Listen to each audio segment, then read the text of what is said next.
अहम खबर आप तक पहुंचाएंगे। एमए जिना रोड तिब्बत सेंटर के करीब इमारत में आग लग गई। केएमसी के 6 फायर टेंडर्स आग पर काबू पाने में मसरूफ है।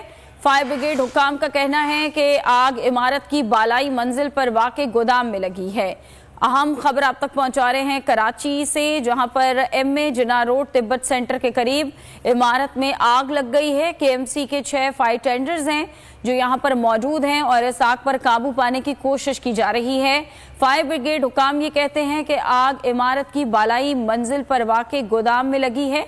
इस वक्त आप स्क्रीन पर मनाजिर भी देख सकते हैं। रिजवान अहद साथ मौजूद हैं, मजीद उनसे जानते। रिजवान, बताइएगा क्या सूरत हाल है इस वक्त और क्या वजह बताई जा रही है आग लगने की? जी बिल्कुल, देखिए यहाँ पर सदर का इलाका है जहाँ पर ये आग लगी है। वहाँ पर बिल्डिंग थी, वहाँ पर अचानक देखते ही देखते आग लगी है, जिसके बाद फायर ब्रिगेड का अमला जो है वहाँ पर पहुंच चुका है। अब आग बुझाने की कोशिश की जा रही है। मजमूई तौर पर 6 फायर ब्रिगेड जो है वो आग पर काबू पाने के लिए कोशिश कर रही है।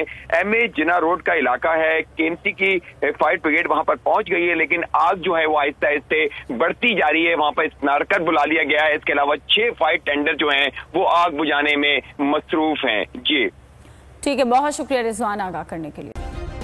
सब्सक्राइब करें और बेल दबाएं ताकि कोई खबर रह न जाए।